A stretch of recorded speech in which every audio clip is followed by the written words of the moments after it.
ఇక varicose veins నుండి విముక్తి పొందండి. ఎవిస్ వాస్కులర్ సెంటర్ ఇప్పుడు మన KPHP లో గ్రాండ్ ఓపెనింగ్ ఏప్రిల్ 4వ తేదీన. సుమన్ టీవీ ప్రేక్షకులకు నమస్కారం. నేను మీ రేవంత్.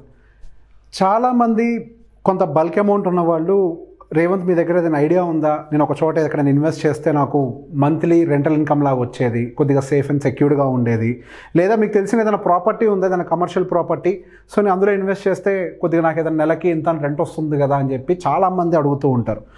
సో బేసిక్గా మన దగ్గర ఉండేటువంటి చిన్నపాటి డబ్బులతోటి మనం పెద్ద కమర్షియల్ బిల్డింగ్ తీసుకోవడం కుదరదు, లేదా ఒక పెద్ద షట్టర్ని తీసుకోవడము కుదరదు. సో సహజంగా ఏం చేస్తూ ఉంటారంటే, కొంచెం ఏదైనా డబ్బులు ఉన్న వాళ్ళు ఏదైనా అపార్ట్మెంట్ కొనటము, ఇట్లాంటి పనులు చేస్తూ ఉంటారు. అపార్ట్మెంట్ కొంటే సరే, ఇప్పుడు నా దగ్గర ఒక 50 లక్షల రూపాయలు ఉన్నాయి, 50 లక్షల రూపాయలకు ఒక 2 BHK ఎక్కడో వస్తూ ఉంటుంది. సరే, నాకు దానికి యావరేజ్గా ఒక 20,000 రూపాయలు రెంట్ వస్తూ ఉంటుంది, నాకు అది కొద్దిగా సెక్యూర్డ్గా ఉంటుంది. సో ఈ ఆలోచనతోటి చాలామంది చేస్తూ ఉంటారు. కాకపోతే ఇక్కడ నేను కొంచెం ఒక డిఫరెంట్ పర్స్పెక్టివ్ని చెప్పే ప్రయత్నం చేస్తాను. ఈ రెగ్యులర్గా మన దగ్గర ఒక డబ్బులు ఉన్నాయి అని అంటే వెంటనే వెళ్ళిపోయి ఏదైనా అపార్ట్మెంట్ కొని రెంటల్ ఇన్కమ్ తీసుకోవడం లాంటిదే కాకుండా, మనకు ఆల్టర్నేటివ్ ఇన్కమ్ బిల్డ్ చేసుకోవడానికి ఒకవేళ మన దగ్గర ఏదైనా బల్క్ అమౌంట్ ఉన్నట్లయితే, ఏదైనా అపార్ట్మెంట్ కొనుక్కోవడానికి సరిపడా అమౌంట్ ఉన్నాయి, నేను ఎక్కడో చోట ఇన్వెస్ట్ చేయాలి, నాకు ఇన్కమ్ లాగా ఉండాలి అని అనుకునే వాళ్ళకి ఈ ప్లాన్ అనేది బాగా వర్కౌట్ అవుతుంది. కాకపోతే ఇది కొంతవరకు ఏంటి అంటే, చాలామందికి సబ్జెక్ట్ అవగాహన లేనిది, మ్యూచువల్ ఫండ్స్ అని అనగానే హై రిస్క్ ఉంటుంది అన్న మైండ్ సెట్లోనే ఉంటూ ఉంటారు. ఒక్క విషయం మనం గుర్తుపెట్టుకోవాల్సింది ఏంటి అంటే, మనం పుట్టక ముందు మార్కెట్స్ ఉన్నాయి, మనం ఇప్పుడు చూస్తుండగా మార్కెట్స్ ఉన్నాయి, మనం పోయిన తర్వాత కూడా మార్కెట్స్ అనేవి ఉంటూనే ఉంటాయి. ఈ ప్రపంచంలో ధనవంతులు అయిన వాళ్ళందరూ ఈ మార్కెట్స్లో పెట్టుబడులు పెట్టిన తర్వాత ధనవంతులు అయ్యారు, కానీ వాళ్ళకంతటా వాళ్ళ గ్రోత్ని చూపించిన వాళ్ళు కాదు. మన లైఫ్లో రియల్ ఎగ్జాంపుల్గా చూస్తున్నటువంటి రిలయన్స్ గ్రూప్ అయి ఉండొచ్చు, అదానీ గ్రూప్ అయి ఉండొచ్చు, మరి ఏ గ్రూప్ అయినా తీసుకోండి, వాళ్ళు మార్కెట్స్లోకి వచ్చిన తర్వాత వాళ్ళ షేర్ వాల్యూస్ ఇంక్రీజ్ అయ్యి వాళ్ళు ధనవంతులు అయ్యారు, కానీ డైరెక్ట్గా ధనవంతులైనటువంటి జాబితా ఇప్పుడు దాకా నేను చూసింది అయితే లేదు. సో అంత మోసపూరితమైనవి మార్కెట్స్ కాదు. సో దాంట్లో మనకి మ్యూచువల్ ఫండ్స్ అనేవి రీటైలర్స్ కోసం, మనలాంటి చిన్నవాళ్ళ కోసం, మార్కెట్స్ మీద అవగాహన లేని వాటి కోసం, పర్టిక్యులర్గా ఒక ప్రొఫెషనల్ ఫండ్ మేనేజర్స్ని పెట్టి మెయింటైన్ చేసేదే ఈ మ్యూచువల్ ఫండ్స్. సో వాటిల్లో మనం ఇన్వెస్ట్ చేస్తే మన రిటర్న్స్ ఎలా ఉంటాయి? ఇప్పుడు ఫర్ ఎగ్జాంపుల్ మీరు 50 లక్షల రూపాయలు పెట్టి ఒక అపార్ట్మెంట్ 2 BHK ఫ్లాట్ కొన్నట్లయితే యావరేజ్గా ఒక 15,000 రూపాయల నుంచి 20,000 రూపాయలు రెంట్ మీకు వస్తుందని మనం ఎజ్యూమ్ చేద్దాం. మరి దాంతోపాటుగా ఏమొస్తుందండి అడిషనల్గా? ప్రతి సంవత్సరం మీరు దానికి ప్రాపర్టీ ట్యాక్స్ పే చేయాలి, వాటి యొక్క మెయింటెనెన్స్ ఎక్స్పెండిచర్ చూస్తూ ఉండాలి, ప్రతి 10 సంవత్సరాలకు ఒకసారి ఆ ఫర్నిచర్ ఏదో పాడవుతూ ఉంటుంది, దాన్ని రెనోవేషన్ చేయించాలి, ప్రతి 10 సంవత్సరాలకు ఒకసారి మీ పెయింట్ పాడవుతుంది, దాని మీద ఇన్వెస్ట్ చేస్తూ ఉండాలి. సో మీకు వచ్చే దాంట్లో మళ్ళీ కొంత డబ్బులు మీరు రీఇన్వెస్ట్ చేస్తూనే ఉండాలి కన్స్ట్రక్టెడ్ ప్రాపర్టీస్లో. అదే 50 లక్షల రూపాయలని మనం మ్యూచువల్ ఫండ్స్లో కనుక ఇన్వెస్ట్ చేసినట్లయితే వాటి యొక్క రిటర్న్స్ ఎలా ఉంటాయన్న దాని గురించి ఒకసారి ఎక్స్ప్లెయిన్ చేసే ప్రయత్నం చేస్తాను. సో 50 లక్షల రూపాయలు మన దగ్గర ఇనీషియల్గా ఫండ్ ఉంది, అపార్ట్మెంట్ కొనే బదులు మనం ఏం చేస్తామని అంటే, ఒక 12% CAGR ఇచ్చేటువంటి ఒక హైబ్రిడ్ ఫండ్లోనో, ఒక లార్జ్ క్యాప్ ఫండ్లోనో, వీటిల్లో కనుక మనం యావరేజ్గా ఇన్వెస్ట్ చేసినట్లయితే, మనం యావరేజ్గా నాకు నెలకు వచ్చేసరికి రెంట్ ఒక 25,000 కావాలి అనుకొని మనం ప్లాన్ చేసుకున్నామే అనుకోండి. బయట అయితే నాకు ఒక 15,000 నుంచి 20,000 వస్తుందండి, సో నేను ఇక్కడైతే నాకు నెలకు 25,000 ఎక్స్పెక్ట్ చేస్తున్నా అనుకోండి. 50 లక్షలు పెట్టి అపార్ట్మెంట్ కొనే బదులు మ్యూచువల్ ఫండ్లో పెడుతున్నాం, అక్కడ 15,000-20,000 రెంట్ బదులు ఒక 25,000 రూపాయలు రెంట్ కావాలని ప్లాన్ చేసుకుంటున్నాం. సో ఈ 25,000 రూపాయలు కనుక మీరు ప్లాన్ చేసుకొని ఇన్వెస్ట్ చేసుకున్నట్లయితే యావరేజ్గా 12% CAGR ఇచ్చేటువంటి ఒక మ్యూచువల్ ఫండ్లో ఇన్వెస్ట్ చేస్తే మీకు ప్రతి నెల, అంటే 30 సంవత్సరాలు ఒక బిల్డింగ్ లైఫ్ అనుకోండి, 30 సంవత్సరాలు అని అంటే 360 నెలలు. అంటే మీరు ఈరోజు కనుక 2023లో ఈ నవంబర్లో కనుక మీరు ఇల్లు కొన్నట్లయితే 2053 సంవత్సరాలకి మనకు 30 సంవత్సరాలు అవుతుంది. 30 సంవత్సరాలకి మన బిల్డింగ్ వాల్యూ ప్రాక్టికల్గా మనకి 0 అయిపోతుంది.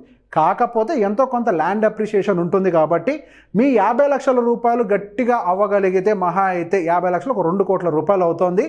అందులో వచ్చిన కొంత ఇన్కమ్ అయితే మీకు ఆటోమేటిక్గా కొంత మెయింటెనెన్స్లు కూడా వెళ్ళిపోతుంది. కానీ ఇక్కడ ఈ 50 లక్షల రూపాయల నుంచి మనం ప్రతి నెల 25,000 రూపాయలు మనం ఇన్కమ్ రూపంలో విత్డ్రా చేస్తే ఈ 30 సంవత్సరాలకు గాను మీరు యావరేజ్గా 90 lakhs ఆల్రెడీ విత్డ్రా చేసిన వాళ్ళు అయిపోతుంటారు. అండ్ దాని ఎండ్ వాల్యూ వచ్చేసరికి ఫైనల్గా మీకు సుమారుగా 7,41,00,000 రూపాయలు మీకు టోటల్ దాని ఎండ్ వాల్యూ అనేది మీ దగ్గర డబ్బులు అనేవి కనిపిస్తూ ఉంటాయి. అదే అపార్ట్మెంట్ కండిషన్ అవుతుంది, మీరు మెయింటైన్ చేయాలి, దాని 50 లక్షల రూపాయలు హార్డ్లీ మీరు 2 కోట్లే చేయగలుగుతారు. దాని మీద వచ్చేటువంటి రిటర్న్స్ అనేవి చాలా తక్కువగా ఉంటాయి. ఇక్కడ మీకేమవుతోంది, సుమారుగా దాని ఎండ్ వాల్యూ 7 కోట్ల వాల్యూగా ఉంటూ మీరు సుమారుగా 90 లక్షల రూపాయలని మీరు ప్లాన్గా విత్డ్రా చేశారు. సో బేసిక్గా ఇక్కడ మనం 50 లక్షల రూపాయలు అందరి దగ్గర ఉండవు. సో ఎంత అమౌంట్ విత్డ్రా చేయాలనడానికి ఒక చిన్న ఫార్ములా మనం యూజ్ చేస్తాం. ఎంత అమౌంట్ అని అంటే మనం ఇప్పుడు 50 లక్షల రూపాయలకి 6% తీసుకున్నామండి. యాన్యువల్ విత్డ్రాల్ వచ్చేసరికి 6%గా తీసుకున్నాం. 50 లక్షలకి 6% అంటే సుమారుగా సంవత్సరానికి 3 లక్షల రూపాయలు.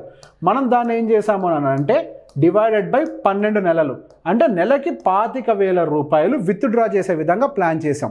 ఇక్కడ మనం ఇన్వెస్ట్ చేసిన వాటి రిటర్న్స్ ఎంత 12%, మనం విత్డ్రా పర్సంటేజ్ ఎంత 6%.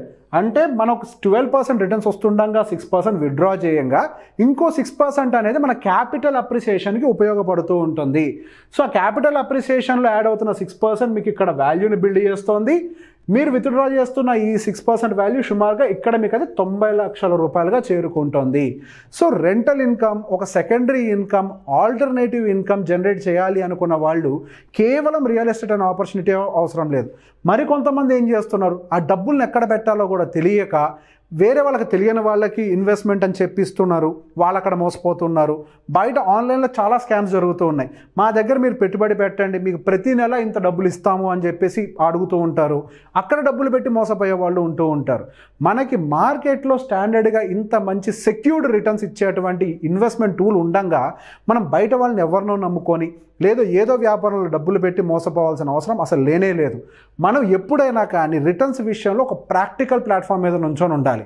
రెంటల్ ఇన్కమ్ అయితే రెసిడెన్షియల్లో మనకు హార్డ్లీ 3% పర్ యానం వస్తుంది, కమర్షియల్లో అయితే 6% వస్తుంది, మ్యూచువల్ ఫండ్స్లో అయితే 12 to 15% వస్తుంది. ఇది రియలిస్టిక్ రిటర్న్స్. అదే మీరు భూమి మీద పెట్టినట్లయితే యావరేజ్గా 12 to 15% వస్తుంది. గోల్డ్లో పెట్టుబడి పెట్టినట్లయితే 9 to 12% వస్తూ ఉంటుంది. ఇవి రియలిస్టిక్ ఇన్వెస్ట్మెంట్స్. ఒక వెల్త్ని క్రియేట్ చేసే ఏ ఇన్వెస్ట్మెంట్ అయినా కానీ ఇటువంటి రిటర్న్స్ తోటే బయటకు వస్తూ ఉంటాయి.